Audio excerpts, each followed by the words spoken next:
Muy buenos días a todas las personas que están conectándose a nuestra llamada de Zoom y también a quienes se estarán uniendo a nuestras redes sociales en el Facebook de The Hunger Project México y en el Facebook de Educación Ambiental Mundial. Muchas gracias. Esta mañana tengo el honor de compartir con 4 mujeres muy brillantes, muy activas, muy activistas, con muchísima experiencia en este conversatorio que hemos denominado Incidencia de Mujeres en la Política Ambiental Mexicana. Viri, si me ayudas a quitar el banner de la... Muchas gracias. Esta mañana tengo el honor de presentar esta primera conversación de una serie de 4 conversatorios que tendremos hacia o rumbo a la COP26. Nuestro objetivo, y buenos días, me presento, mi nombre es Diana Delgadillo, yo formo parte de Hunger Project México, pero también The Hunger Project trabaja y contribuye a una coalición de organizaciones mexicanas que llamamos Educación Ambiental Mundial, quienes creemos en la educación ambiental como una fuerza principal para mitigar la emergencia climática. Y desde 2019 hemos estado trabajando para lograr nuestro gran propósito, que es que todas las niñas, niños y juventudes en el mundo tengan acceso a educación ambiental para el desarrollo sostenible. Y desde ahí es que hemos empezado a trabajar en 3 ejes principales, uno que tenga que ver con el trabajo en campo, con el trabajo desde la base, desde el trabajo en las escuelas, con los estudiantes, con las y los profesores, pero también con la intención de lograr que haya un ambiente favorable para esta educación ambiental, ¿no? Y desde ahí es que planteamos la existencia o la posibilidad de hablar de un acuerdo global para la educación ambiental para el desarrollo sostenible. Y es justamente en este espacio en donde nos hemos enfocado o que nos interesa realizar estos 4 conversatorios que tendremos y que les pondremos la información en un momento, pero que esta primera conversación forma parte de esa ruta que queremos, que estamos construyendo para contar con un acuerdo global, es decir, con un instrumento internacional de muy alto nivel que nos permita garantizar que todas las niñas, niños, adolescentes cuenten con educación para el desarrollo sostenible y que esa educación les permita tomar decisiones en el contexto que les tocará vivir de aquí al 2030, de aquí al 2050 y todos estos momentos relevantes que se han planteado en términos de los efectos que está teniendo, que tendrá el cambio climático, las crisis climáticas y demás, pues las niñas, niños, adolescentes de hoy tendrán que tomar decisiones en ese momento y nos parece fundamental poder construir un marco, un sistema educativo que les dé esas herramientas, ¿no? Y entonces el día de hoy tengo el gusto de contar con estas 4 mujeres que ahora voy a presentar. Solamente me gustaría pedirles a quienes nos están acompañando en Facebook, en Facebook y y también en la llamada en Zoom, les agradezco muchísimo su participación, que pudieran, si nos quieren compartir desde dónde se conectan, cuál es su nombre, y por supuesto preguntas para nuestras participantes, que vamos a tener la oportunidad de hablar, de retomar esas preguntas. Y también a quienes están en Zoom les agradeceríamos muchísimo si pueden mantener su cámara apagada para que podamos hacer nuestra transmisión en Facebook Live. Muchísimas gracias. También agradecemos que mantengan sus micrófonos apagados, pero pueden usar el chat para presentarse, para dejarnos preguntas y demás. Entonces, no quiero tomar mucho más tiempo, les agradezco la atención y el interés en estos temas. Y entonces quisiera primero, como veían en el banner, tenemos la presencia de Olimpia Castillo, de Tiago Garú, de Odil Cortés y de Montserrat Salazar, quienes estarán compartiéndonos desde su experiencia, desde su mirada, pues algunas de sus reflexiones sobre estos temas de educación ambiental. Entonces, si les parece, comencemos. Y quisiera empezar primero haciéndole alguna pregunta a Olimpia Castillo, y presentarla un poquito de esta enorme experiencia y esta enorme trayectoria que tienen las 4. Olimpia es bióloga por la Universidad Nacional Autónoma de México, de la Facultad de Estudios Superiores de Iztacala. También es candidata maestra en Educación Ambiental por la Universidad Pedagógica Nacional 095 de Azcapotzalco. Y desde 1995 dirige la organización Comunicación y Educación Ambiental SC, es integrante de la Iniciativa de Acceso México, que es una coalición de organizaciones de la sociedad civil, que desde el 2001 han trabajado en la promoción del principio de la Declaración de Río en México, América Latina y el Caribe, y que esto derivó en haber logrado en la región el Acuerdo de Escazú. Y precisamente sobre este tema es sobre el que queremos conversar contigo esta mañana, Olimpia. Nos gustaría que nos compartieras, sé que es complicado, pero breve, en unos 5 minutos más o menos, ¿cuál consideras que es el rol de las mujeres de la sociedad civil en agendas internacionales, particularmente en el tema climático? Bienvenida.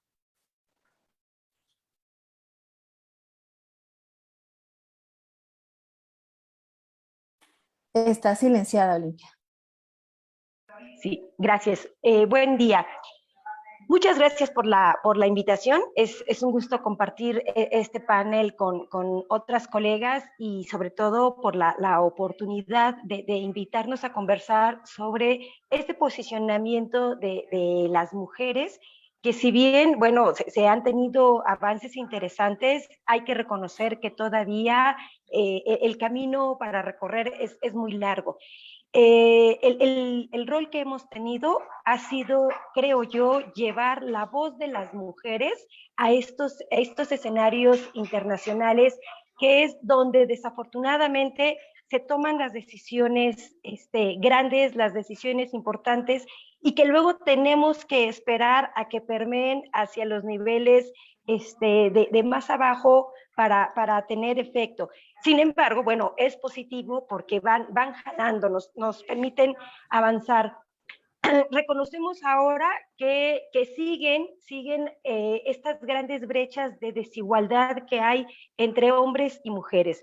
El tema que nos reúne aquí es la educación ambiental, pero si hablamos de la educación en general, sabemos que todavía tenemos muchas niñas que no asisten a la escuela, muchas adolescentes que solo pueden llegar a un nivel, por ejemplo, de secundaria y ya no tienen oportunidad de seguir estudiando, o incluso quienes pueden llegar a niveles de bachillerato o de licenciatura, a veces no tienen la oportunidad de ejercer una profesión. Estas brechas de desigualdad, no se diga, por ejemplo, en el tema de educación tecnológica. Hoy que todo es virtual, que todo es internet, hay una gran disparidad entre el acceso que tienen hombres y mujeres a estas tecnologías. Reconocemos, y un tema que sigue siendo muy interesante es que la carga de cuidados sigue recayendo en los hombros de las mujeres principalmente. Y cuando esto lo consideramos o lo vemos bajo el lente de las condiciones de cambio climático, de consecuencias de cambio climático, nos está llevando entonces a esta gran diferencia donde tenemos que las mujeres están enfrentando mayores retos que los hombres para atender la situación de cambio climático. Y entonces, ¿cuál es nuestro papel? Hacer visible esto en las agendas internacionales, posicionarlo, hacer un eco grande que necesitamos.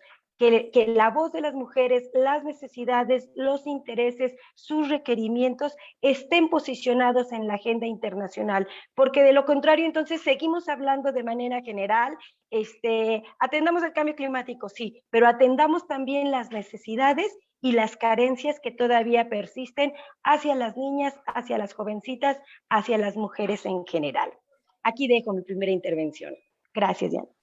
Muchas gracias, Olimpia, muy concreto, además te agradezco muchísimo limitarte al tiempo que tenemos, pero qué importante poner estas cosas, estas problemáticas que nos mencionas en el centro de cómo, si estamos queriendo transformar todo alrededor de la educación ambiental, empecemos por cuestionarnos hacia dónde tenemos que estar, bueno, las brechas en materia educativa que también nos hacen falta, pues, visibilizar. Ahora me gustaría presentar y preguntarles, continuar nuestro conversatorio con Tiahoga Rush, quien es experta en educación y comunicación ambiental, es fundadora del CICIANA y fue directora del Centro de Educación y Capacitación para el Desarrollo Sustentable, CECADESU, por 7 años, de Semarnat, y que además lideró el proceso de creación de la Estrategia Nacional para la Educación para el Desarrollo Sustentable. Tiahoga, bienvenida. Muchos buenos días. Y me gustaría preguntarte y que nos compartieras Y de nuevo a quienes están en el chat y en todas nuestras redes, si tienen preguntas tanto para Olimpia conforme vayamos avanzando, serán más que bienvenidas. Tejo, me gustaría preguntarte, ¿cuáles son y han sido tus principales propuestas para colocar la educación para la educación ambiental, la educación para el desarrollo sostenible como prioridad para las autoridades educativas, ¿no? A partir de tu experiencia. Bueno, muy buenos días a todas, a todos. Es un gran gusto estar aquí. Muchas gracias por la invitación y sobre todo por la oportunidad de poder compartir pues la experiencia, ¿no? en este campo. Muy brevemente, ¿cómo surge en mí esta inquietud, ¿no? En el tema de educación ambiental? Yo estudié biología en la Facultad de Ciencias de la UNAM. Y desde entonces, pues a mí me preocupaba mucho el tema ambiental. Sin embargo, parecía que alrededor nadie estaba como muy consciente de que esto existiera. Entonces dediqué gran parte de la década de los 80s a promover el tema de educación ambiental y a buscar herramientas para poder comunicar el tema, ¿no? Porque digo, estoy hablando hace mucho tiempo, tengo pues casi toda una vida dedicada a este tema. Entonces, en los años 80 logramos fundar a finales de los años 80, fundamos Amigos de la Biosfera, que justo también con Olimpia compartimos mucho en esa época, fundamos la Biblioteca de Ecología, una biblioteca verde, porque en esa época pues no existía el internet y teníamos que buscar las herramientas para poder difundir el tema ambiental, ¿no? Sí era una gran preocupación que en las escuelas pues no se hablara de este tema, ¿no? Entonces yo creo que podemos considerar la época de los 80s como el inicio de este tema de educación ambiental. Ya en la década de los 90, sobre todo a raíz de la cumbre de Río de Janeiro en 1992 y con la Agenda 21, que surge justo de Río, pues se comenzó a formalizar la educación ambiental, ¿no? Comenzó realmente en 1995, se inició el SECADESU por parte de la Semarnat, que fue la primera institución, digamos, gubernamental dedicada a la educación y a la capacitación para el desarrollo sustentable. Y paralelamente nosotros, viendo que se firmó el TLC, pues fundamos el CICIANA, que fue el Centro de Información y Comunicación Ambiental de Norteamérica, justo para fomentar la educación, sobre todo la información, ¿no? Porque no había información. Si no hay información, pues no puede haber comunicación sobre el tema y no puede haber educación ambiental, ¿no? Es una cadena de elementos que deben de existir para que esto funcione. Entonces, pensando en una época en la que no había internet todavía, ¿no? Que fue la época de los 90, diría yo, y ya a partir del año 2000, yo creo que realmente arranca en forma mucho más amplia el tema de la educación ambiental, y la UNESCO promovió el Decenio de la Educación para el Desarrollo Sustentable en el 2005, y aquí México tuvo un papel muy importante. En ese entonces yo era directora del SECADESU y logramos hacer una estrategia nacional con planes estatales de educación y capacitación para el desarrollo sustentable. Entonces yo creo que este fue un gran paso hacia adelante, y lo que nos ha sucedido mucho en este tema es que creemos que ya lo logramos y nos damos cuenta que no, que seguimos adelante, que si no seguimos adelante, si no hay apoyo en este tema, pues las cosas se caen, que es lo que realmente sucedió a partir del 2010, ¿no? Que bajaron los presupuestos para el tema ambiental en general, pero específicamente también para la educación ambiental. Y es aquí cuando entra realmente la cooperación internacional, ¿no? No solo en educación ambiental, sino también en general en los temas ambientales. Entonces, esto es un poco el recuento. Creo que tenemos avances importantísimos en el tema, pero no hemos acabado de lograr que todos los niños y niñas en México y en el mundo realmente tengan acceso a la educación ambiental, y ante la crisis del cambio climático y Un la minuto. pérdida de la biodiversidad, creo que es lo más importante que todos deberíamos de estar abarcando y pensando. Muchas gracias. Muchas gracias, Tia Joga. Qué importante también conocer cuáles han sido los procesos que se han seguido, ¿no? Para ir colocando este tema, y es muy cierto, al final Olimpia ya nos hablaba como de estas brechas y de cómo nombrar, es decir, aquello que no está nombrado pues también se invisibiliza, ¿no? Entonces también cómo visibilizar la importancia de tener educación ambiental y cuál es el efecto de esta es muy relevante.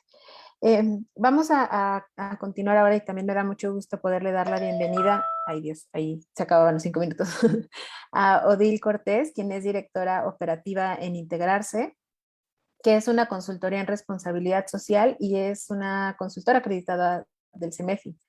Ella es politóloga internacionalista por el CIDE, con un posgrado en responsabilidad social. Además, ella es una convencida de que el desarrollo social se hará desde entes privados, y por eso se compromete a apoyar a que las empresas tradicionales se conviertan en empresas sociales a través de la responsabilidad social.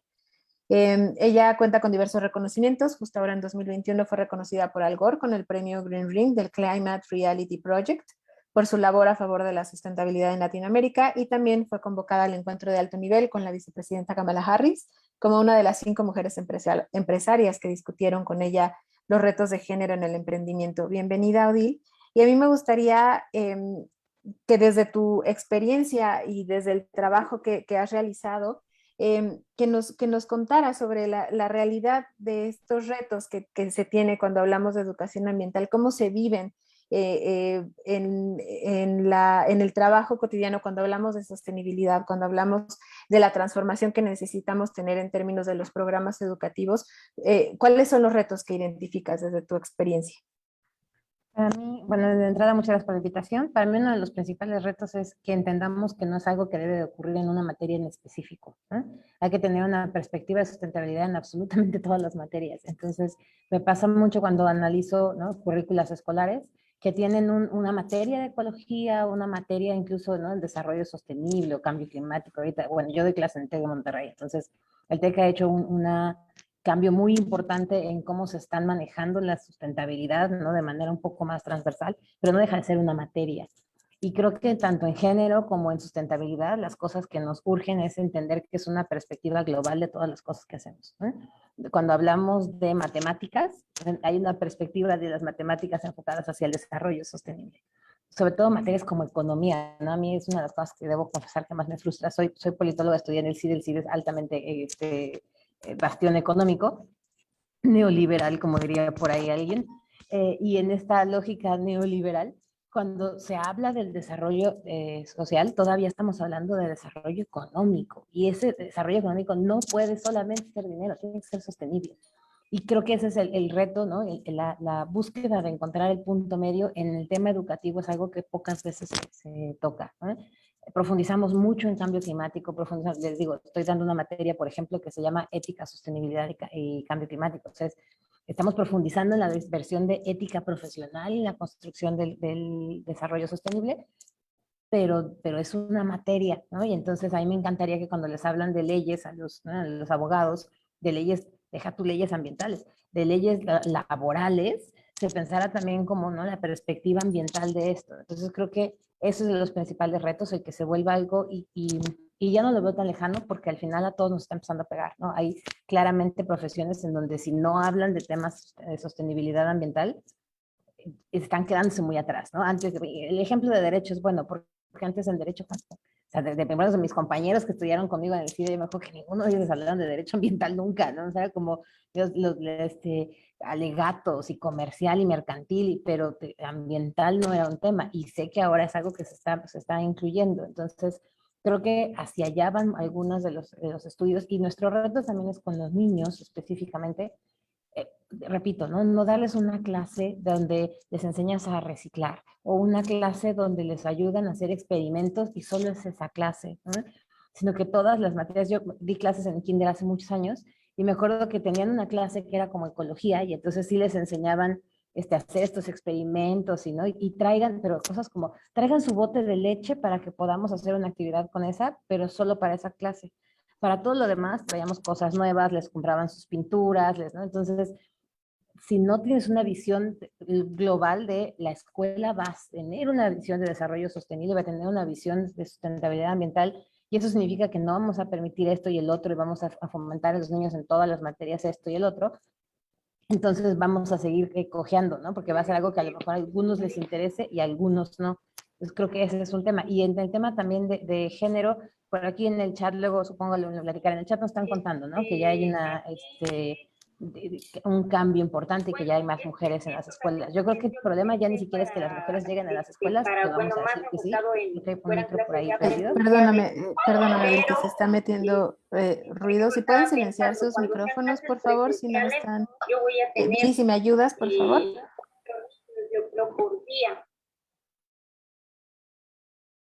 Listo, nos silenciaron a todos, pero ya mejor.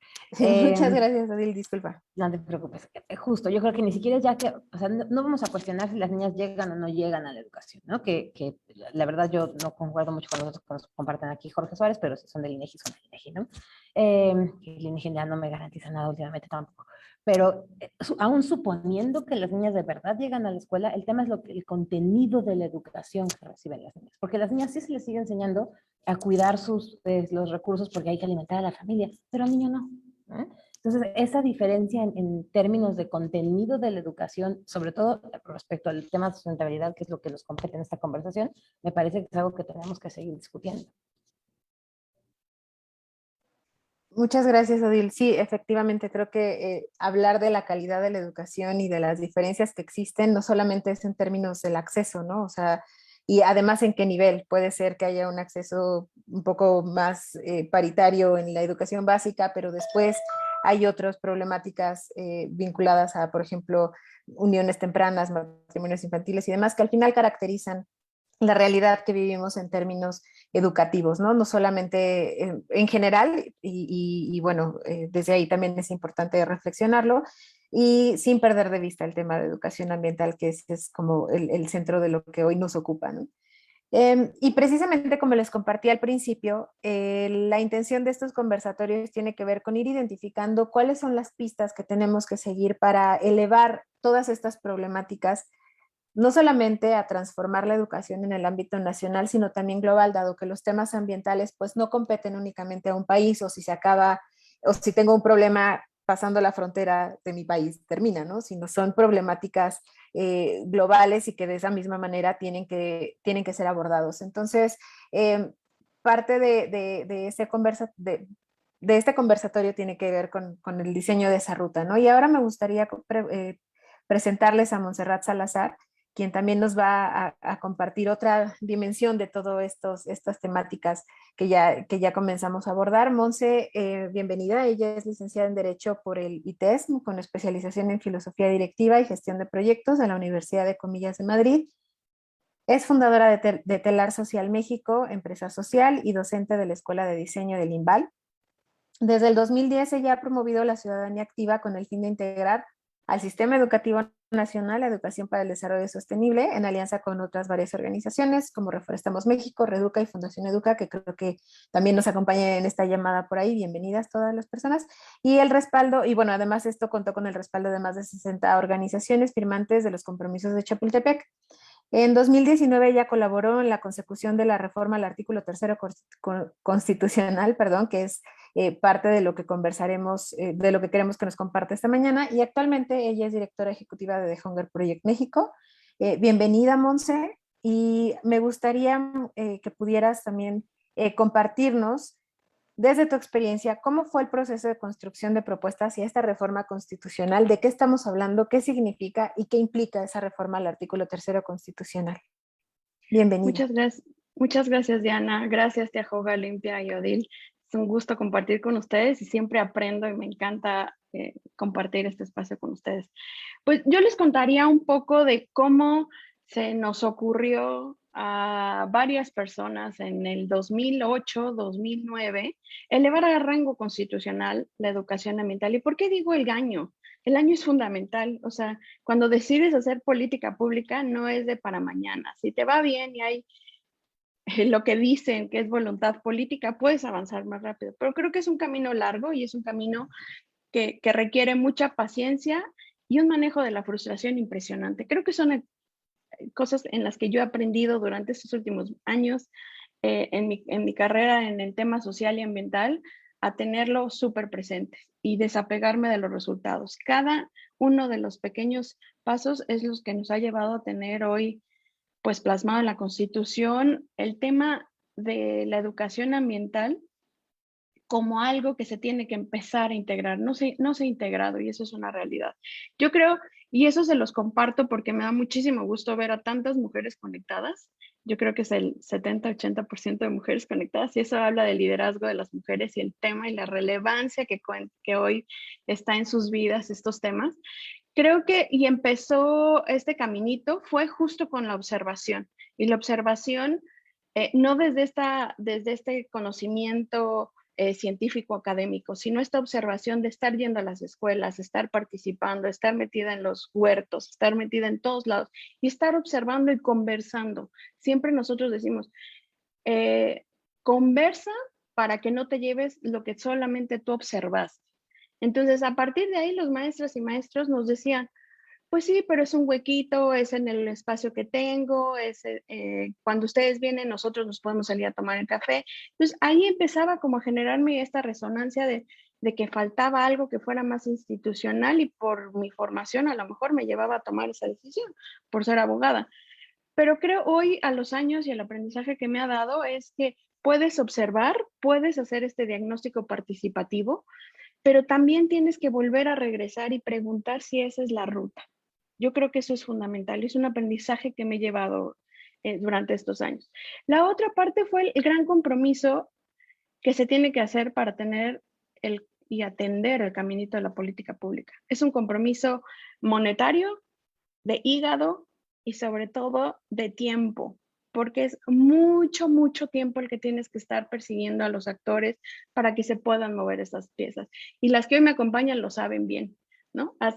La resiliencia de nuestros hígados ha sido fundamental para poder seguir siendo activistas en estos temas. Y por último, creo que es relevante y para mí ha sido algo que cruza mi vida y que no la pienso desde otro lugar, es la articulación con otros. No me imagino haciendo nada sin otras y otros. Entonces, la articulación me permite poder cotejar, intercambiar, pero también me hace sentirme acuerpada, acompañada en esta búsqueda. Cuando compartes una visión con otras y otros, creo que te hace agarrar fuerza, pero también te hace sentir cuando puedes soltar la toalla un poco y darle la estafeta a alguien más, porque está al nivel de compromiso que tú. Y eso a mí me pasó y eso lo reconozco. Hoy cuando ya somos parte del colectivo, y ya me toca desde la trinchera de The Hunger Project, somos parte del colectivo EAM. Si yo no tuviera la posibilidad de poder articular con otras y otros que participamos hoy del colectivo, a lo mejor la reforma no hubiera llegado en el 19, nos hubiéramos tardado más. Hoy, el llegar a la reforma constitucional, elevar a rango constitucional la educación ambiental, la aspiración y la ambición era que era educación ambiental, pero era educación para el desarrollo sostenible. Esa era la ambición. Ese era el concepto total. La negociación llegó a una educación ambiental y no por eso vamos a soltar la toalla en este momento. Sabemos y ahora tendríamos que agregarle la acción climática. Pero al atender que la reforma nos permite decantar el tema de los reglamentos y sobre todo las leyes secundarias, nos da un escenario mayor. Muchos me han dicho, ¿por qué no de abajo hacia arriba? Si es la filosofía de The Hunger Project, de lo local hacia arriba, rompe el esquema. A mí en ese momento, cuando lo compartí con quienes hoy sueño y sigo soñando en que se pueda hacer a nivel mundial, fue pensar que la Constitución, el marco regulatorio más grande, te permitía poder hacer incidencia en las leyes secundarias. Y así lo hicimos. Hoy está plasmado muchas de nuestra visión, la visión de Tiajoga y de muchos otros especialistas en este tema dentro de las leyes secundarias. Hoy el reto es llevarlo a la práctica, llevarlo al frente del aula, poder formar a las docentes y los docentes frente a las aulas, que creo que es lo que nos compartió Odile. Es un gran reto que se separa, como si fuera una página o dos páginas, que me lo dijeron mucho tiempo, que era una página o dos páginas del libro de ciencias naturales de la primaria. Y yo dije que no, que eso no era la sostenibilidad y eso no iba a llegar a cambiar los principios y valores que hoy tenemos hacia el mundo que necesitamos. Muchas gracias. Gracias, Monse. Y gracias a las 4 que en esta primera ronda ya tenemos muchos elementos sobre cuál es ese contexto cuando hablamos de educación ambiental, cuando hablamos de los retos, de las complicaciones que tienen los diferentes grupos, la construcción de diferentes espacios institucionales, qué pasa en los salones de clase, cuáles han sido algunas de las iniciativas como este tema de la modificación constitucional. Y ahora es muy, muy importante, bueno, queremos irnos acercando mucho más al tema que nos interesa profundizar en esta conversación sobre esa acción de las mujeres en la política ambiental, pero también eso cómo puede tener un efecto mucho más amplio hacia esta construcción, esta propuesta que tenemos desde el colectivo de educación ambiental sobre un acuerdo global. Y me gustaría preguntarle ahora a Olimpia, retomando su muy amplia experiencia en este tema, ¿cuáles fueron los retos al construir la agenda internacional que derivó en la aprobación del Acuerdo de Escazú? Y bueno, primero también compartirnos de forma muy breve qué es este Acuerdo de Escazú para quienes quizá nos acompañan en este momento y que no conocen sobre eso. Adelante, Olimpia. Gracias, Odil. Diana. El Acuerdo de Escazú, su nombre completo es Acuerdo sobre el acceso a la información, la participación y la justicia en asuntos ambientales en América Latina y el Caribe. Y justo eso es entonces lo que persigue este acuerdo, garantizar que todas las personas tengan acceso a la información, que puedan participar en la toma de decisiones y acceso a la justicia, principalmente en los temas ambientales, para lograr el desarrollo sostenible y un ambiente sano. Este acuerdo además tiene en su artículo 9 un artículo o un señalamiento que es único, es el único instrumento internacional que contiene este llamado a proteger a las personas defensoras, es decir, todas las activistas que tienen hoy unas condiciones muy, muy peligrosas, sobre todo en la región América Latina y el Caribe, proteger los recursos.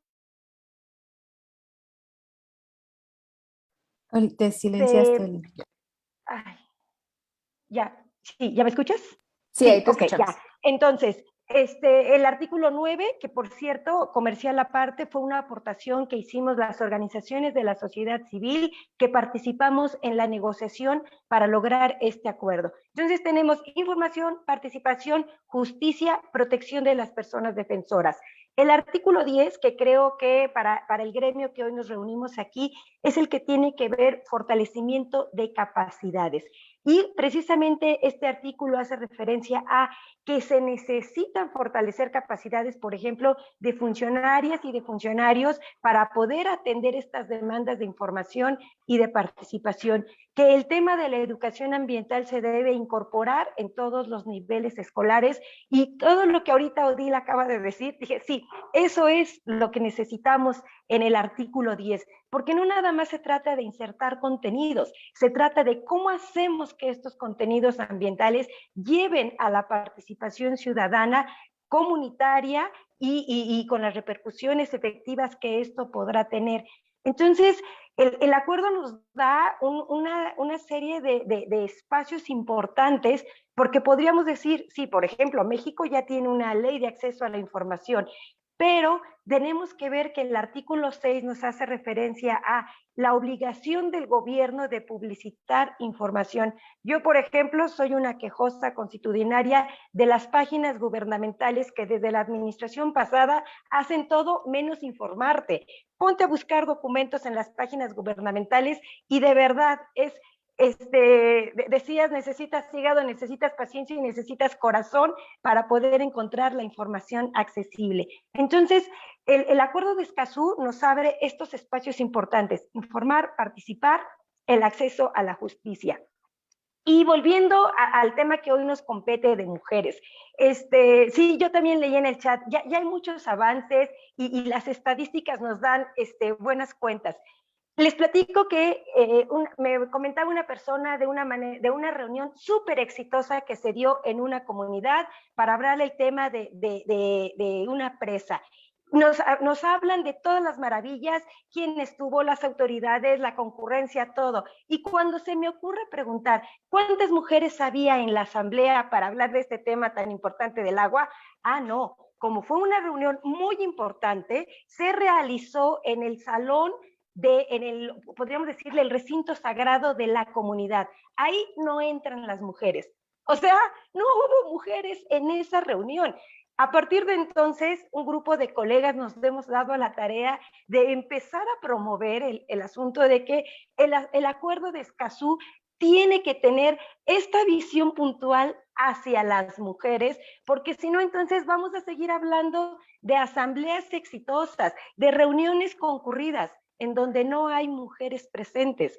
O si están las mujeres, no necesariamente van a tener el derecho a hablar, por usos, costumbres, tradiciones, y puedes hablar, pero entonces tus opiniones no van a ser tomadas en cuenta. Nos damos cuenta que entonces hay vuelvo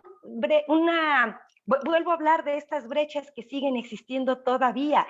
Las mujeres necesitan tener voz y esa voz tiene que ser escuchada y tomada en cuenta cuando estamos hablando de manejo de recursos naturales. Mis 5 minutos, ¿verdad? Exactamente. Muchísimas gracias, Olimpia. Me encanta tu puntualidad.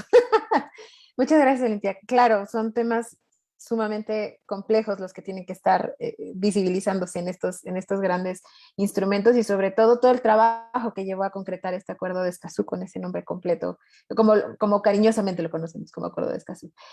Teajoga, me gustaría ahora también volver contigo y preguntarte ¿cuáles crees que serían las recomendaciones para garantizar que la política climática, en todo este trabajo, por ejemplo, con la creación de la estrategia nacional y demás, consideren a la educación ambiental? ¿Qué experiencias conoces que ha habido y de las cuales podamos aprender, claro? Bueno, muy buena pregunta, porque la verdad es que siempre ha sido un misterio para mí que lo más obvio, que es la educación, sea algo que no se tome en cuenta, ¿no? Ha sido como, a ver, tenemos todas estas políticas ambientales, tenemos la ley de cambio climático, tenemos tantas iniciativas ambientales que afortunadamente se han dado en estas últimas décadas, ¿no? Sobre todo a partir de la década de los 90. Y sin embargo, la educación ambiental sigue rezagada. Entonces, estos esfuerzos, ¿no? Por ejemplo, de la estrategia nacional, luego el elevar la educación ambiental a rango constitucional que se logró, que realmente felicito a Monse y a todo el equipo que logró este paso. Y aún así sigue siendo como algo fuera de lo común, o sea, para lograrlo tenemos que hacer un lobbying tremendo con la Secretaría de Educación Pública, tenemos que seguir promoviéndolo. En realidad esto es un absurdo, pero pues es la realidad. Entonces, yo realmente celebro la iniciativa de educación ambiental mundial que surge desde la COP 25 en Madrid, ¿no? De realmente lograr este equipo, más bien este consorcio de ONGs que han trabajado el tema de educación ambiental durante décadas y tomar una iniciativa colectiva para lograr un cambio real, ¿no? Que realmente la educación ambiental sea la punta de lanza, porque sin educación ambiental no vamos a lograr los cambios que necesitamos. O sea, ante la crisis ambiental, y yo creo que la pandemia nos ha puesto en nuestro lugar, que estamos en una crisis tremenda a nivel mundial. Entonces tenemos que estar preparados. Y todas las nuevas generaciones tienen que estar preparadas para enfrentar lo que viene.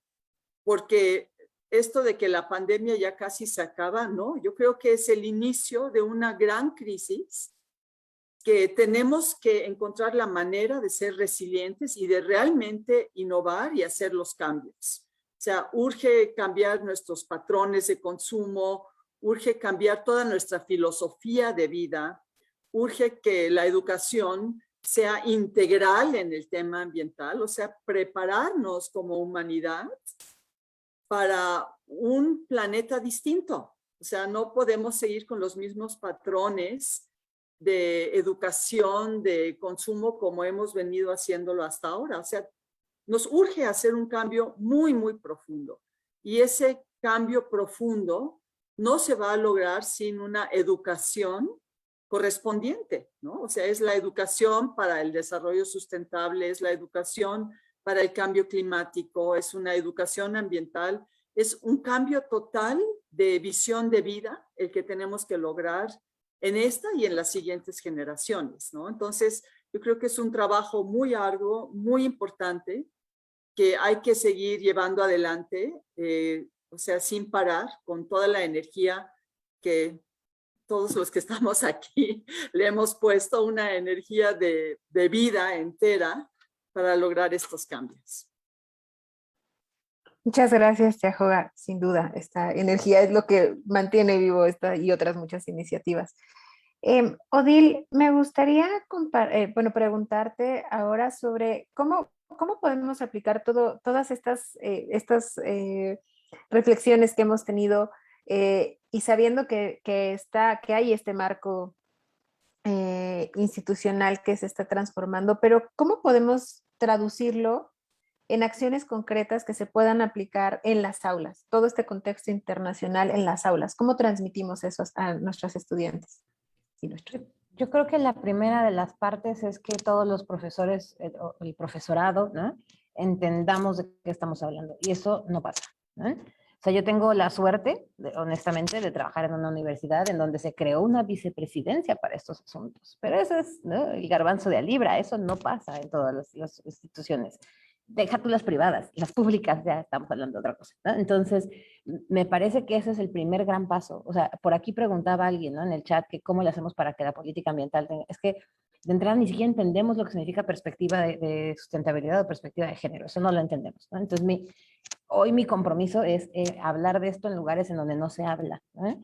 Estos foros son impresionantes, pero estamos aquí los que nos interesa el tema ambiental. Ojalá estuviera aquí el dueño de una empresa que en su vida ha pensado en reciclar y estuviera aquí el alumno que estudia mecatrónica y el para qué le interesa estos temas, ¿sabes? O sea, creo que si no empezamos a volver esto muy heterogéneo, porque hasta ahora somos los bloques de interesados, los ambientalistas hablándonos entre nosotros, los preocupados por la desigualdad hablándonos entre nosotros. Tenemos que empezar a converger, ¿eh? Y en ese sentido, creo que todas las escuelas, o sea, si yo tuviera que, a ver, entendido que yo no hago política pública, respeto muchísimo la labor que hace en Olimpia y los activistas ambientalistas que están intentando cambiar la política, porque, como bien decía Monse, se requiere un hígado que yo la verdad no tuve y me salí, ¿no?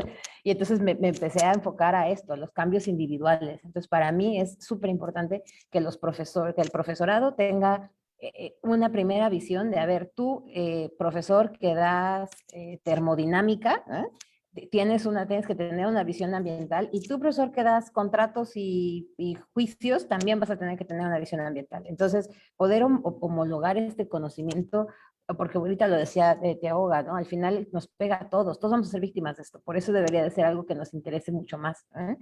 Yo por eso doy pláticas de estos temas de cambio climático en las empresas con las que trabajamos, que no sé, o sea, ¿no?, gente de los financieros, que generalmente son los que, miren eso, que, ¿no?, esa es la gente que me interesa, que esté involucrada.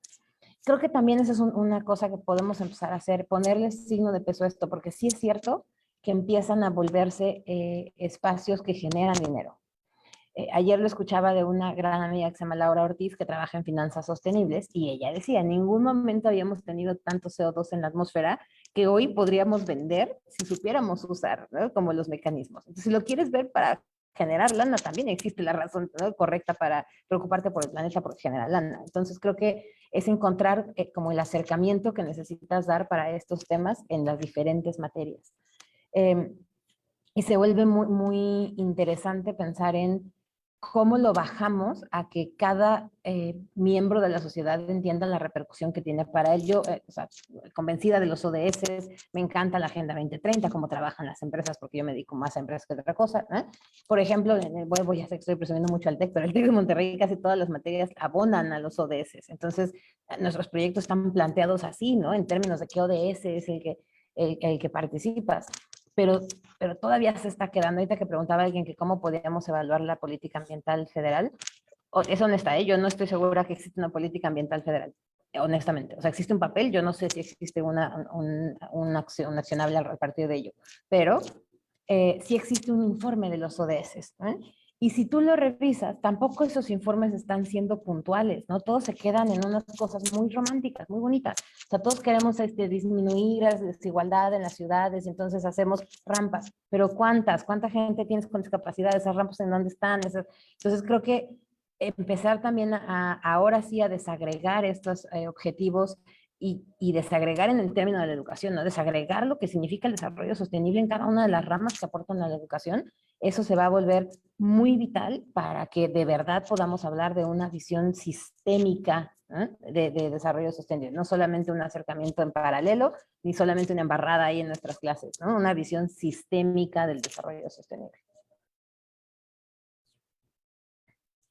Muchas gracias, Odil. Sí, ciertamente esta es muy importante, ¿no? Esto, cómo tener esta visión sistémica, creo que ese es uno de los retos más importantes y también en el chat de quienes nos acompañan en Zoom, también están poniendo como este tema, hay temas que deben ser transversales, que debe haber una mirada mucho más amplia, sistémica en muchos sentidos, y eso es fundamental para realmente hacer las transformaciones que estamos pensando que vemos que son necesarias. Por último, en esta segunda ronda de participaciones, me gustaría volver contigo, Monse, y preguntarte desde tu perspectiva, ¿cuáles ves que son los retos para implementar este proceso de reforma constitucional que tiene que ver con estas complicaciones que ya nos mencionaban Odil, Olimpia y Tiajoga, ¿no? De cómo se vive, pero normativamente, ¿cuáles son los retos de implementar este muy importante avance?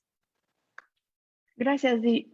Creo que lo que nosotros nos topamos, y soy súper honesta y bien franca, creo que nos confiamos a la hora de que cantamos victoria por elevar a rango constitucional. No dijimos, va a pasar y va a ver y nuestra hipótesis y demás, ¿no? Creo que ahí nos falló porque no veíamos venir una pandemia y dos, creo que las autoridades estuvieron en la disposición y tomaron como suya esta propuesta ciudadana para llevarla al Senado y demás, pero a la hora de hacer las negociaciones internas para poder aterrizar y sobre todo conjuntar las dos secretarías que tienen como el mandato de poder cumplir esto, fue todo un reto. Yo creo que hasta muy poco CEP y Semarnat lograron firmar el convenio que puede ir dando algunas luces de intención de parte del gobierno. La otra, yo pensaría que uno de los retos es pensar creativamente en estos tiempos que no es tan fácil el cabildeo. Creo que hoy tener la ruta de la política pública hacia dónde tendría que ir es fundamental tenerla, pero con esa flexibilidad del contexto en el que estamos viviendo. Y también, por último, yo pensaría que algo que al interior, y nosotros hacemos hoy al pertenecer a EAM, al Colectivo de Educación Ambiental Mundial, damos por hecho muchas cosas, le echamos muchas porras, pero también al interior ponernos de acuerdo entre varias organizaciones, siendo un clúster de varias organizaciones, también es un reto. Creo que no por decir que vas automáticamente sobre una misma visión más grande, creo que también los pequeños debates al interior te forman. En concreto, a lo mejor nosotros al interior hemos estado persiguiendo mucho la perspectiva de género, ¿no? Al hablar, al comunicarnos, al estar insistiendo. Y es nuestro mismo grupo de colegas y cómplices que creemos y queremos lo mismo, pero es un debate que tenemos que dar al interior antes de seguir hablando con los ya convencidos. Creo que el enfoque de interculturalidad también nos ha costado mucho trabajo.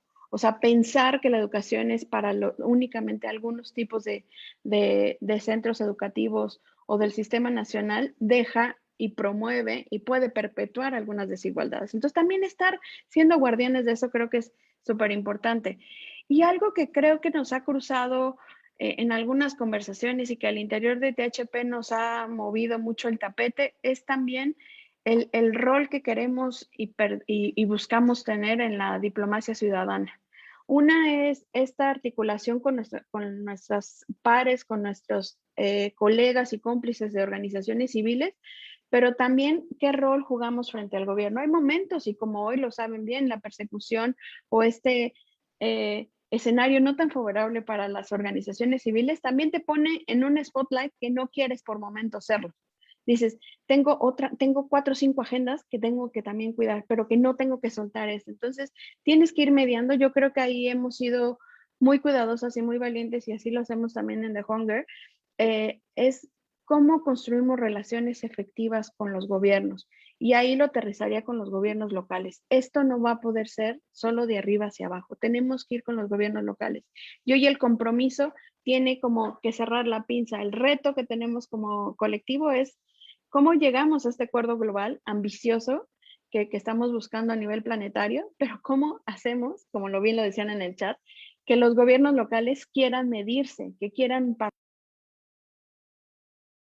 Te silenciaste, Monse, perdóname. Te quedaste en los gobiernos locales. En los gobiernos locales, que para nosotros es fundamental, donde ocurre el desarrollo y donde se podría transformar la visión de desarrollo. Y una última idea que quisiera dejar es cómo logramos que las generaciones y los docentes, ya lo decía Odile, lo decía Olimpia y Tiajoga, cómo logramos que se pueda percibir y conectar la visión sistémica. Estamos muy lejos todavía de verlo. Nos está pasando una pandemia y todavía no entendemos cómo está conectado el asunto. Creemos que los que hablamos de este tema es una agenda verde, y no es una agenda verde. Es una agenda de derechos humanos, es una agenda de biodiversidad, pero es una agenda de género, es una agenda de pobreza, es una agenda, es mucho más amplio. Y creo que ese es un reto que yo sigo viendo desde los últimos 15 años. Siguen pensando y se sigue pensando que los que hablamos de esto podemos ser abrazárboles. Y lo que estamos buscando es transformar los principios y valores para que el mundo sea diferente. Y eso todavía cuesta. La respuesta para cambiar la educación, yo me acuerdo de los 15, 16 años que empecé siendo activista, todo era a través de la educación. Es que todo se va a cambiar con la educación. Sí, pero dime dónde. Y no fue hasta mis 20 y tantos que entendí como por dónde. Y es ahorita a mis 42 que digo, híjole, todavía me falta entender exactamente en dónde, no es decir solo la educación, es exactamente en dónde va a transformar para que las niñas y niños puedan tomar decisiones de manera muy diferente. Creo que eso es lo que a mí me duele por momentos, que las niñas y niños de hoy van a tomar las decisiones de una manera muy distinta por cómo está el planeta y cómo lo estamos manejando. Eso es lo que a mí me sigue moviendo y la gasolina que me da para todos los días. Gracias, Diana. Gracias, Monse. Muchas gracias a las 4 en esta primera ronda de preguntas. Ahora me gustaría hacerles, ya no como en este orden de primero una, más bien las dejo abiertas y quien quiera contestar. Me gustaría hacerles 3 preguntas como generales y también ahora retomar algunas preguntas que están en el chat, y les agradezco muchísimo a quienes están ahora en el Zoom que hay una buena conversación sobre diferentes temas.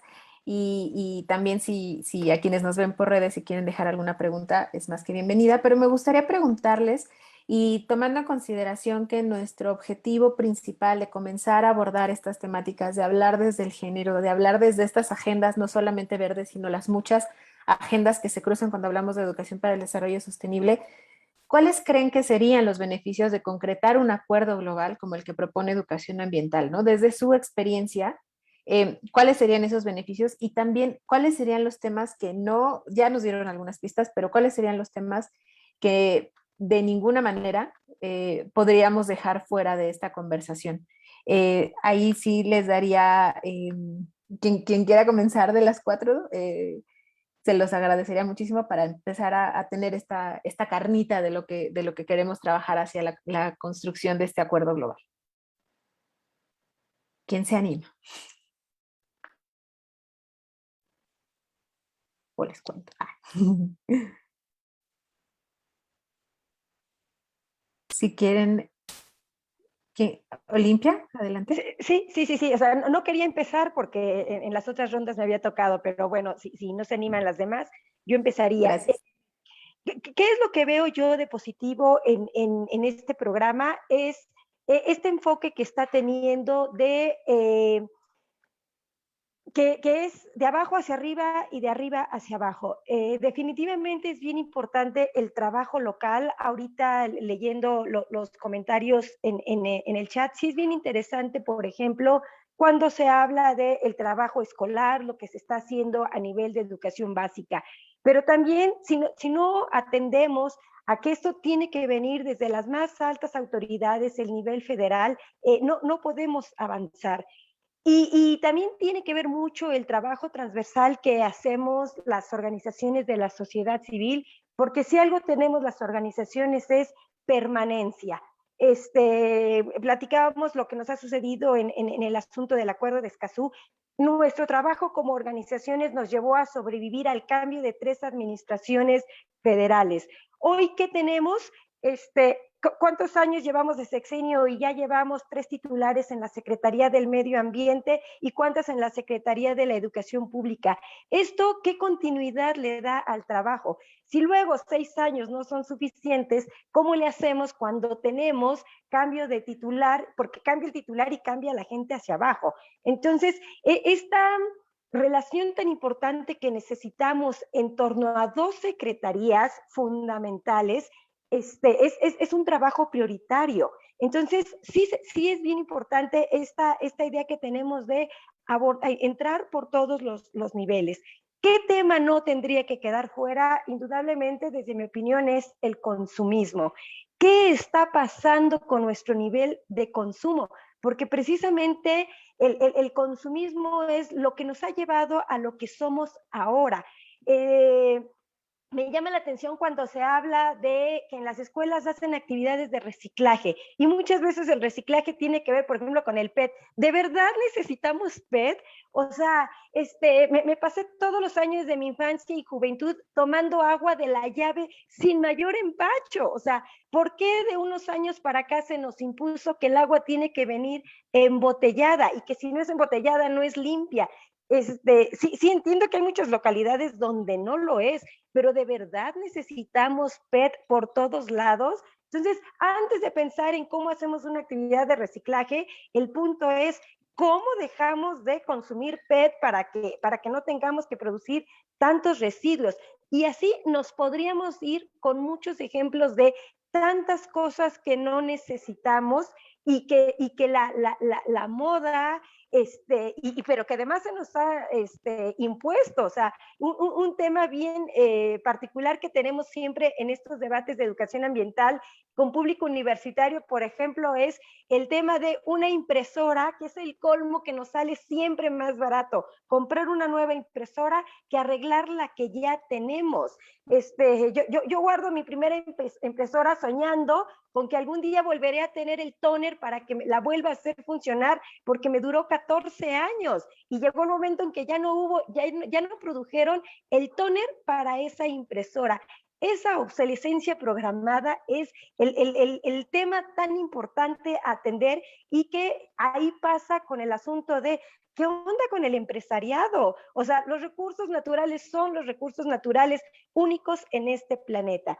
Entender que estas condiciones de desigualdad económica existen en todos los niveles y que hoy por hoy la pandemia dejó más visibles. No es lo mismo quien está viviendo la pandemia encerrado en un departamento de 40 metros a quien está viviéndola en su casa, en la playa, con la vista al mar y 400 metros de jardín. Es muy distinto. Tanto se ha hablado y se ha cuestionado de la gente que no permanece en su casa, perdón, pero si el señor y la señora de los tamales no salen a vender tamales ese día, no comen. ¿Y cuántas personas, el chofer que maneja una combi, la que pone el puesto de las verduras, si no salen a trabajar, no comen? La pandemia nos ha dejado más visibles estas brechas de desigualdad económicas tan grandes que tenemos como sociedad. Y la sustentabilidad.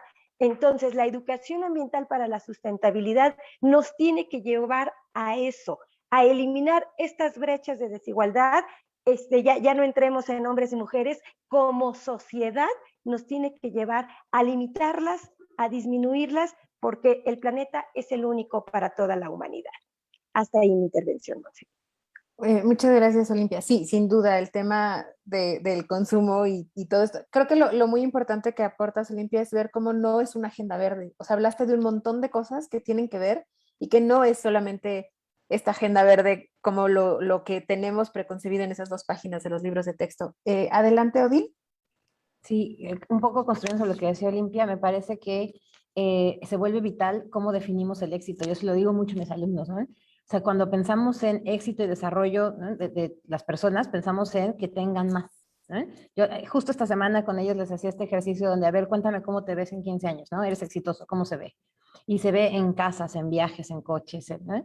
Entonces, todavía seguimos ligando esta idea de lo conseguí a tengo cosas, ¿eh? Y eso nos está perjudicando muchísimo. Yo como consultora con mis clientes, siempre me dicen que la causa que más les mueve y en la que más éxito tienen es cuando juntan las mentadas tapitas para el banco de tapitas. Y es una cosa muy bonita, pues, ¿no? Yo aprecio mucho que lo hagan, pero eso a mí solo me dice que hay un friego de peta allá afuera que pudo haberse ahorrado y que ahora nos sentimos mejor, ¿no? En un poco de lavado de culpas, porque es que la tapita la guardo y la doy para ayudar a niños con cáncer, ¿no? Entonces creo que todavía nuestras maneras de, incluso pensemos en quiero regalarle algo a alguien, y es eso, regalarle algo físicamente, ¿no? Todavía estamos muy ligados a esto suena medio hippie, pero lo material, como la personificación de los sentimientos y de todo. Entonces creo que ahí hay un gran trabajo que hacer en áreas como la psicología, la pedagogía, el desarrollo de los niños, ¿no? Que no estás contento, te compras, estás triste, te compras, ¿no? O sea, no necesitas comprar. Y miren que yo soy buena víctima también a veces de ello, ¿no? Pero esta idea como bien decía Olimpia, pues lo voy a arreglar o voy a comprar usado o voy a, ¿no? Es cambiar una mentalidad.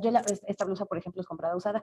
Y entonces la primera vez que empecé a comprar ropa usada, me acuerdo mucho, mi papá me decía como, pero te vas a poner algo que se puso alguien más, ¿no? Y la verdad es que si lo piensas, yo todavía no puedo comprar libros usados. Eso es todavía mi límite, ¿no? No lo logro.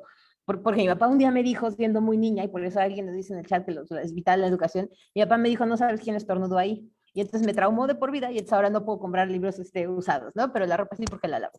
Entonces justo creo que es eso, empezar a resignificar las cosas en términos de somos personas, y al final esta lógica que todos sabemos de que te mueres y no te vas a llevar nada, pareciera que se nos olvida durante los 60 años que vivimos, 70, 80, y seguimos comprando cosas, ¿no? Entonces eso es algo que creo que sobre lo que estaba diciendo Olimpia, que me parece muy interesante, que sí estoy viendo que los jóvenes iban a cambiar, porque ahora como ya no hay espacio en ningún lado, estas cosas del coworking y el co-living un poco nos están obligando a replantearnos también pues yo no necesito tener mi casa, necesito tener un lugar donde dormir, y a lo mejor eso no significa que puedo compartirlo con más gente. Y esas son, esto que lo vemos ahorita muy moderno, no es otra cosa más que regresar a cómo vivían las comunidades antes, donde no tenían una casa. Yo viví en Sudáfrica un tiempo, y entonces esta idea del Ubuntu, ¿no? Del todos para los demás, no existe una propiedad de la casa, existe una serie de espacios donde puedes dormir y no tienes algo que sea completamente tuyo.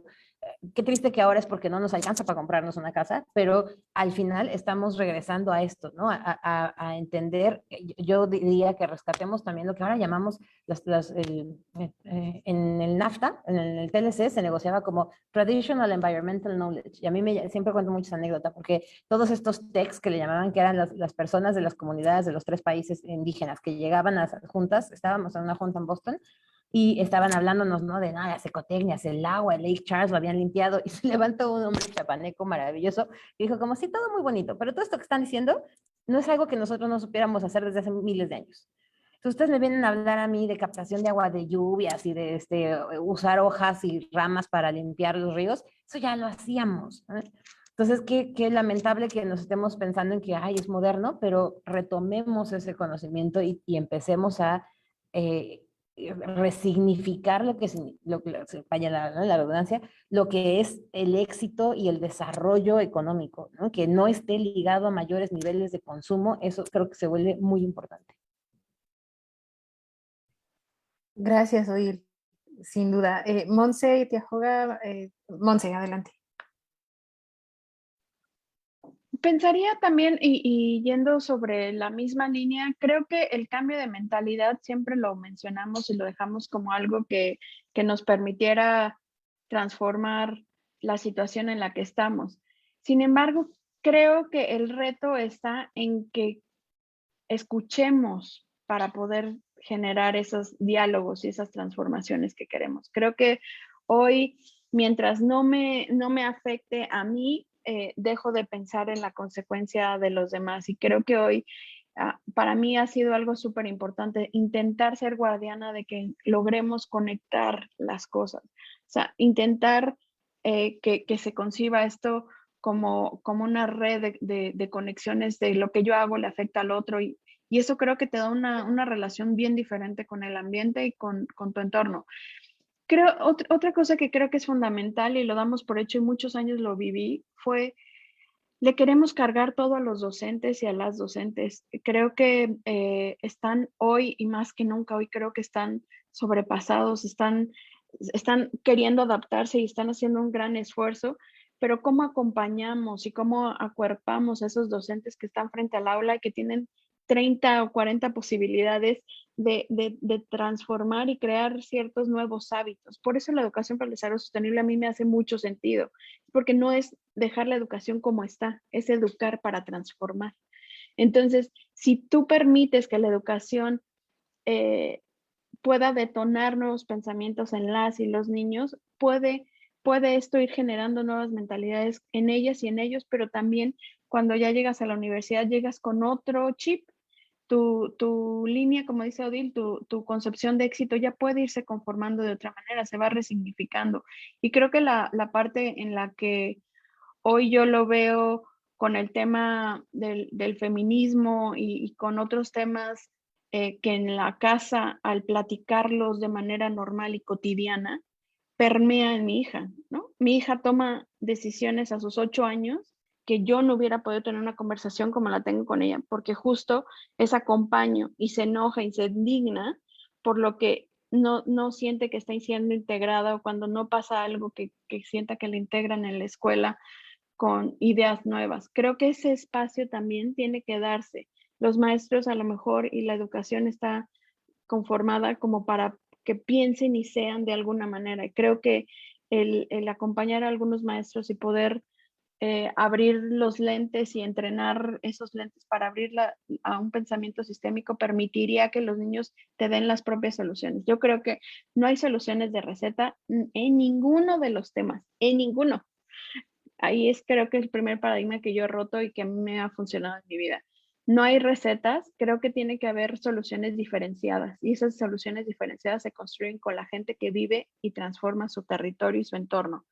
Ellas y ellos saben cómo hacerlo, pero sí tiene que haber este acompañamiento, creo, y esta sociedad con las personas que pueden detonar estos cambios locales y también apostar por sus liderazgos. Yo creo que hoy la gente que está despierta y que está afuera haciendo y moviendo cosas necesita tener ese acompañamiento, porque entre locos nos entendemos, ¿no? Y de repente la soledad también se siente. Entonces yo creo que sentir y que está esa locura permeando a más, creo que también te hace agarrar fuerzas y tener un poquito más de bríos para las siguientes mini batallas que te tocan. No me gusta mucho el asunto de, creo que ese era un debate que yo tenía muy fuerte y me peleaba mucho en las cámaras y yo creo que eso, y se los dejo ahí como una reflexión y aprendizaje, no avanzaba porque neceaba. O sea, yo decía, no, la educación ambiental se queda en separar los residuos. Y la educación para el desarrollo sostenible a mí me hizo match y puede haber otros conceptos y también los integro y los abrazo. Pero creo que el pasar de la educación ambiental a una educación que transforme y que vea hacia el desarrollo sostenible puede darte la perspectiva de ampliarlo. La educación ambiental todavía se queda un poquito corta. Yo soy ambiciosa y buscaría, y al interior del colectivo lo estamos haciendo, pero es duro, es duro. El colectivo tenemos que verlo un poquito más allá de solo separar residuos o plantar árboles. Creo que va un poquito más allá y la invitación es hacia allá. Las docentes que hoy están, que veo varias docentes que están ahí, creo que están haciendo un trabajo increíble y que tiene que llevar a que los niñas y los niños piensen, lo estoy hablando niñas y niños porque son primarias las que están aquí, la mayoría, pero que lleven a pensar justo en esta visión sistémica. Conectar, conectar, conectar, te da, hasta disfrutas más el mundo, yo creo, cuando lo entiendes que está conectado. Yo lo dejaría hasta ahí. Gracias, Monse. No sé, Teajoga, si quisieras compartirnos algo sobre esto, ¿no? De por qué concretar este acuerdo global que propone AM y que no puede quedar fuera. Bueno, a mí lo que más me preocupa hoy en día, digamos, desde el punto de vista biológico, creo que es fundamental entender que somos parte de una biosfera, de esta esfera que sostiene la vida, que todo está interconectado y que hoy por hoy seguimos destruyendo esta biosfera, ¿no? Seguimos destruyendo los ecosistemas que sostienen la vida. O sea, si destruimos los bosques, los mares y todos los ecosistemas, nos estamos destruyendo también a nosotros. Entonces yo creo que lo que tenemos que lograr es que todos los ciudadanos del planeta tengan esta conciencia de que somos parte de una biosfera, que tenemos una responsabilidad global. Cada uno de nosotros tiene una responsabilidad global y que todos estamos interconectados.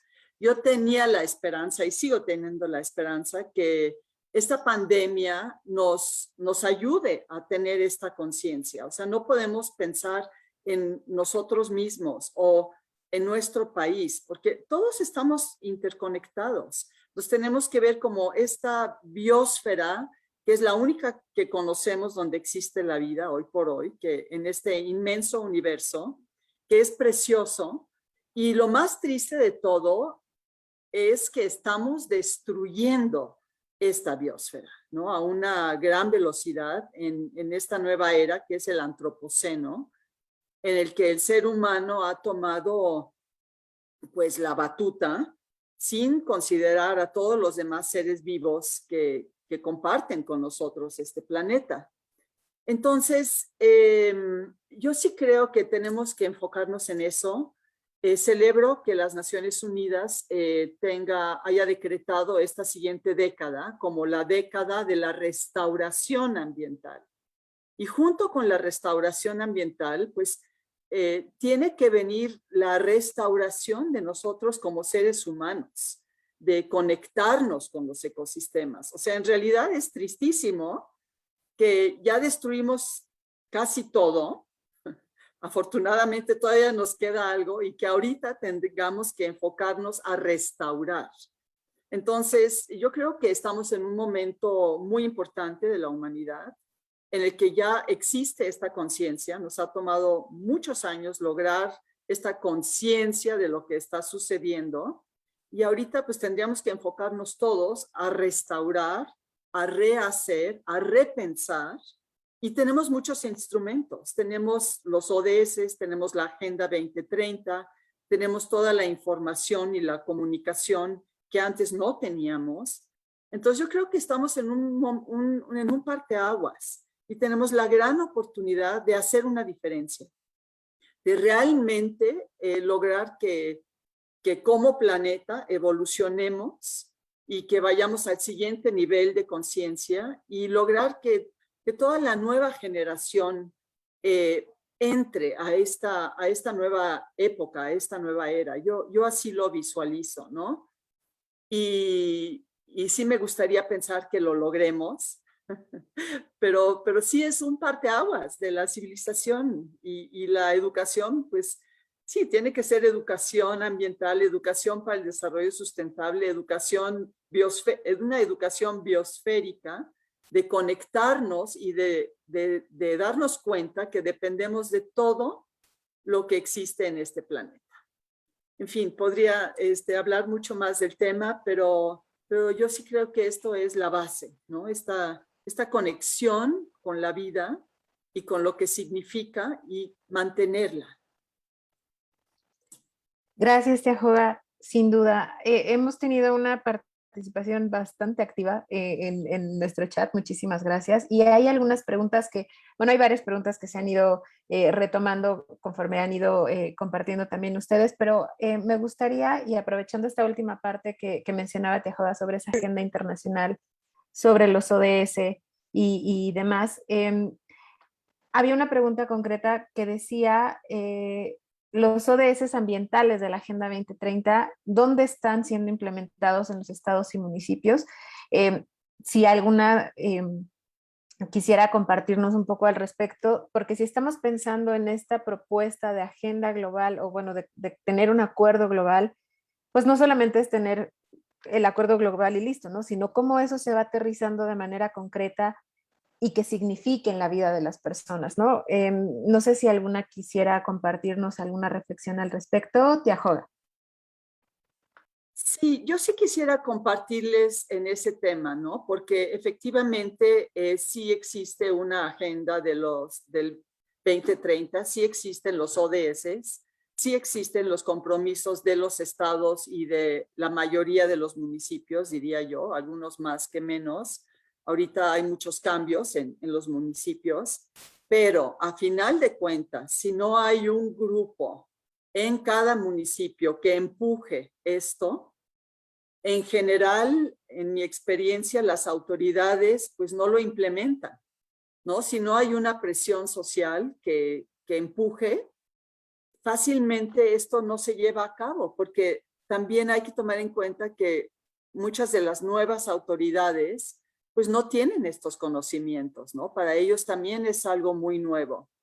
Entonces, yo creo que lo que sí hemos logrado a lo largo de las últimas décadas es grupos de la sociedad civil que tienen una continuidad a nivel local, y estos grupos de la sociedad civil son los que finalmente han logrado empujar a que las cosas sucedan, ¿no? Entonces, yo creo que más que nunca la sociedad civil y el gobierno a todos los niveles, el local, el municipal, el estatal y el nacional, tienen que trabajar de la mano, porque efectivamente la continuidad en este tema es fundamental.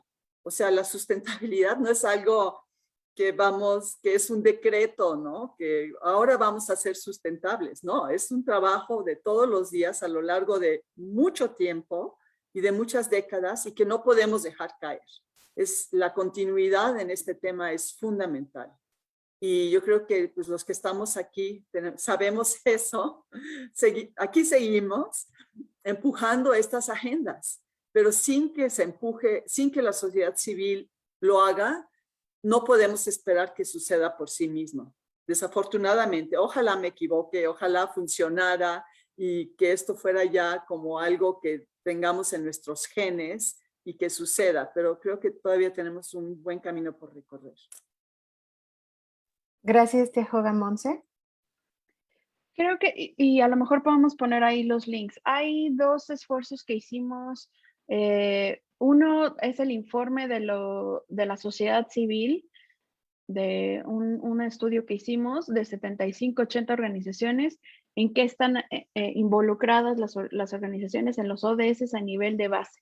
Creo que te da una pista y los huecos enormes en los que tenemos, ¿no? Y la muestra fue pequeña, pero creo que te da una gran idea de en qué estados y cómo está el asunto. Por otro lado está el informe oficial que nos comentaba Odil, que está, pues sí, como más redactado en buenas intenciones, pero que también te da una pista de cómo está a nivel federal y también a estatal. Nosotros estuvimos muy involucrados y como bien lo dice Tiajoga, si no estás ahí en las discusiones, en las reuniones, para estar opinando y estar persiguiendo el lápiz, se van muchísimos temas. Hoy creo que nosotros a nivel local lo estamos haciendo y perseguimos en el caso de Chiapas y Oaxaca por la agenda que tenemos de hambre y pobreza, para alinearlo. Creo que hoy todavía hay un esfuerzo y un desconocimiento por parte de los gobiernos subnacionales, los municipales, que necesitan todavía un acompañamiento mayor.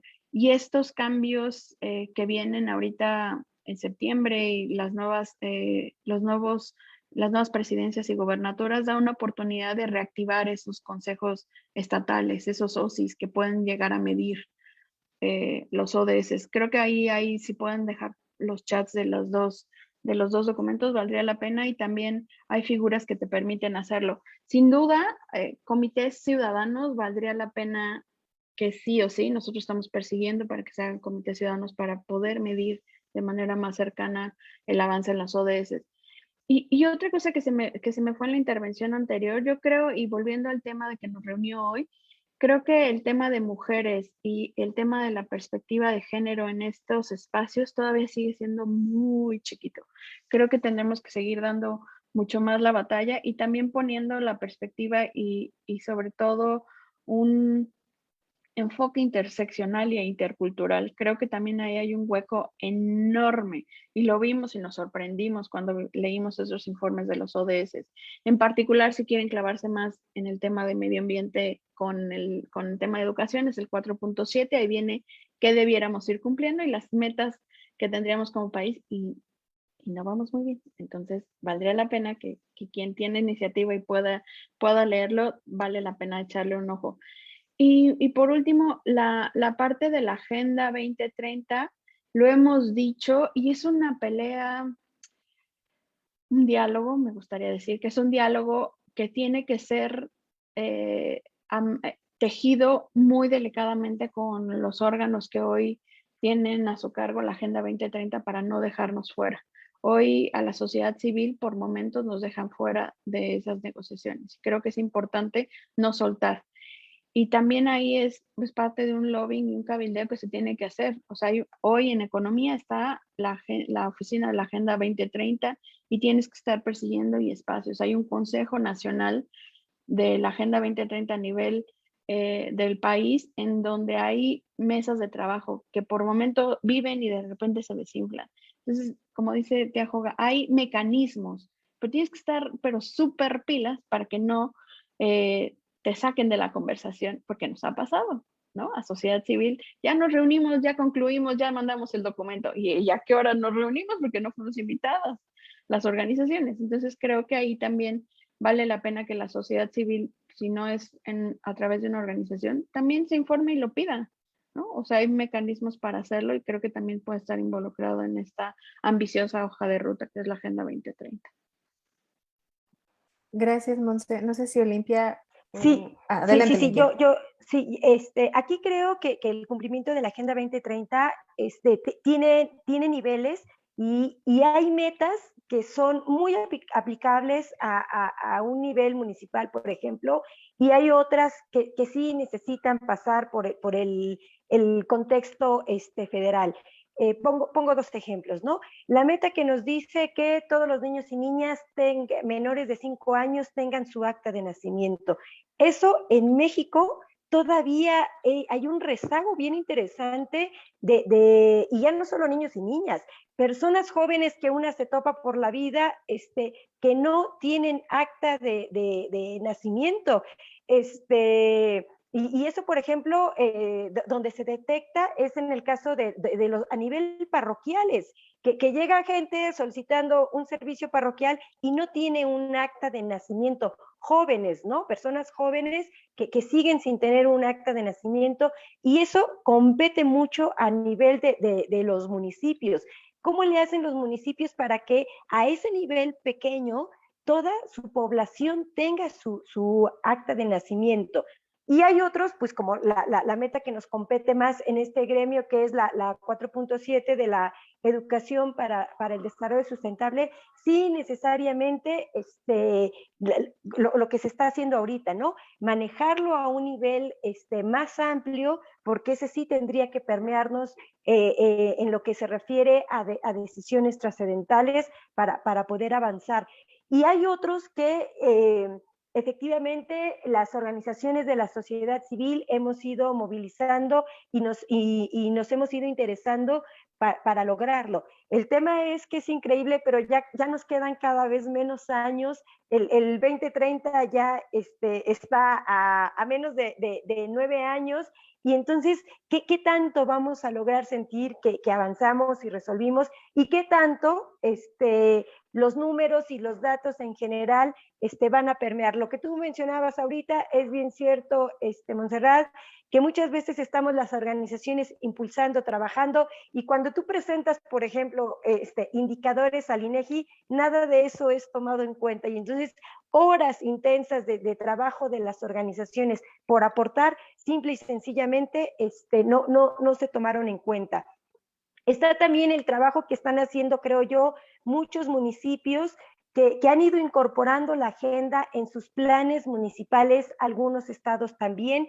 Hay la gran parte que lo que han hecho es su plan, de qué manera se va a alinear a cumplir algunos de los objetivos. Eso ya es un avance interesante, diría yo, porque están demostrando por lo menos un conocimiento de que existe una agenda. Pero hay muchos escenarios donde se desconoce totalmente. Y creo que entonces a estas alturas vamos a más de la mitad de la agenda y resulta que todavía hay escenarios donde no se conocen, es preocupante, pero finalmente que exista un compromiso global para lograr la igualdad, nos mueve hacia un optimismo de qué tanto podremos lograr, y lo que podamos lograr en los años que quedan para que se cumplan, creo que nos debe motivar para seguir avanzando a pesar de este gran hoyo en el que hemos caído durante la pandemia, porque eso definitivamente ha cerrado muchos espacios y muchas oportunidades para grandes sectores de la población. Hasta ahí le dejo. Gracias, Olimpia. Odil, no sé si quieres compartir. Nada más, sí, agrego muy rápido. Yo, dentro de otras cosas que hago, además de temas de educación, me encargo de consultoría a empresas. Entonces, donde sí he visto cambios agigantados en la visión de sostenibilidad es desde las empresas, porque tienen el componente, ¿no?, de demanda. Y creo que, antes que se me olvide, eso es algo que sí podemos hacer todos, ¿no? Cambiemos la demanda, porque si cambiamos la demanda, la oferta va a tener que cambiar a fuerza, ¿no? Y lo hemos visto en muchas veces. Siempre uso el ejemplo del cepillo de bambú, el cepillo de dientes de bambú, ¿no? Entonces es una demanda que cambió y que hizo que Colgate sacara su propio cepillo, que lo sacan vuelto y es poco sustentable y lo que quieras, ¿no? Pero el punto es que cambió la visibilidad de la oferta. Y entonces ahí sí, como demandantes, tenemos un valor importante. Y como empresas, ellos tienen mucho más claro el signo de pesos asociado a esto, ¿no? Entonces, eso ha hecho que la Agenda 2030 y los ODS es de verdad la guía sobre la que por lo menos todas las empresas con las que yo trato se mueven. Y eso es importante, cómo reportan mucho más enfocadas hacia contribuciones de ODS e indicadores mucho más clave. Entonces, también creo que en esto que estábamos diciendo de ser mucho más heterogéneos y trabajemos todos juntos, tenemos esta reticencia a trabajar con las empresas, pero hay mucho que aprenderle a la visión empresarial, mucho que aprenderle, y las empresas, créanme, que tienen muchísimo que aprenderle a las organizaciones civiles, ¿eh? De trabajo apasionado, de trabajo de largo plazo. Entonces, creo que si podemos ir haciendo estas convergencias, parte de lo que a mí me interesa es que recordemos que todos estos entes de los que hemos estado hablando no existen, ¿no? No son un transformer que se mueve solo, están hechos de individuos. Entonces, si los individuos adentro de cada uno de gobierno, adentro de las escuelas, adentro de las empresas, no están convencidos y no saben de lo que le estamos hablando, pues entonces no va a haber manera en que movamos esto. Yo se los ponía ahorita en el chat y lo digo muy en serio, no sé, hay algo que podamos hacer por generar sensibilización. Yo doy una cantidad bruta de conferencias sobre qué son los ODS y cómo se pueden juntar, y no, o sea, creo que esto es lo que queremos hacer, que la gente lo entienda, porque sí es una apuesta a largo plazo trabajar desde individuos, y lo decía Olimpia, ¿no? De arriba abajo, de abajo arriba, de abajo arriba se tarda un ciego, ¿eh? O sea, es una propuesta de largo plazo, tienes que ir cambiando uno, pero llevo 10 años en esto y he visto cambios muy importantes, alumnos hoy que hacen empresas que ya son sociales. Entonces, es apostarle, pero creo que de uno a uno tenemos cambios importantes que hacer también. Muchas gracias, Odil. Estamos a 2 minutos de cumplir con el tiempo que teníamos estipulado. Yo les quiero agradecer muchísimo a Olimpia, a Tiajoga, a Odil, a Monse por haber estado esta mañana en esta conversación. Me gustaría darles 30 segundos nada más para que cada una diera algunas palabras finales. de este conversatorio, porque en realidad para nosotros este es un camino que apenas comienza. Nuestra meta es hacia la COP26, pero todavía mucho más allá, porque las transformaciones de las que estamos hablando son de largo aliento, ya lo han dicho. Y solamente si tuvieran 30 segundos para cerrar este conversatorio, se los agradecería muchísimo. También muchas gracias a toda la conversación que anda por ahí en el chat.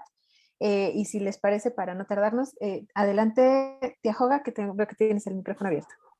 Sí, bueno, yo sobre todo pensando en que tenemos la COP26 en Glasgow, realmente creo que hay que enfocarnos y lograr este cambio tan importante de realmente que la educación para el clima, ¿no? La educación climática, se logre, o sea, que se logre este acuerdo global de que es fundamental que todos los que habitamos este planeta tengamos una educación climática y obviamente con ello una educación para la conservación de la diversidad biológica.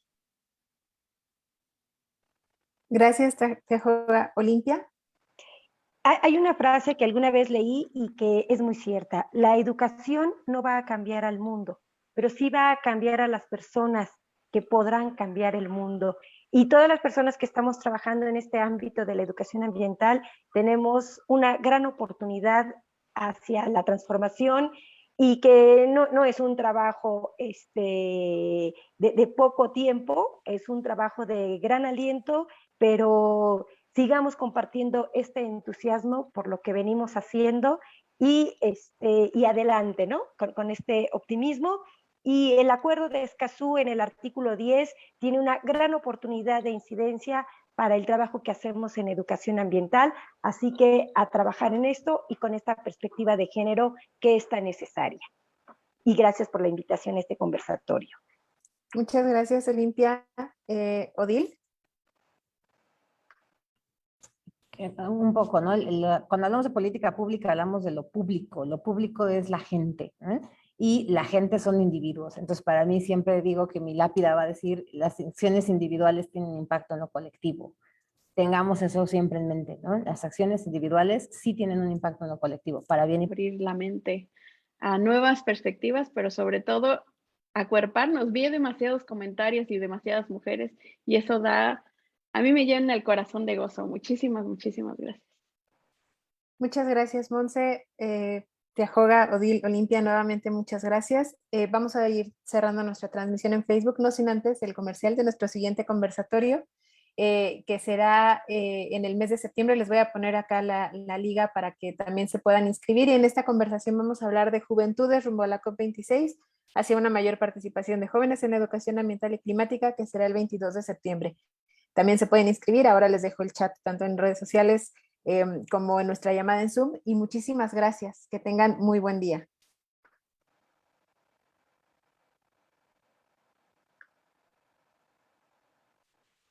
Y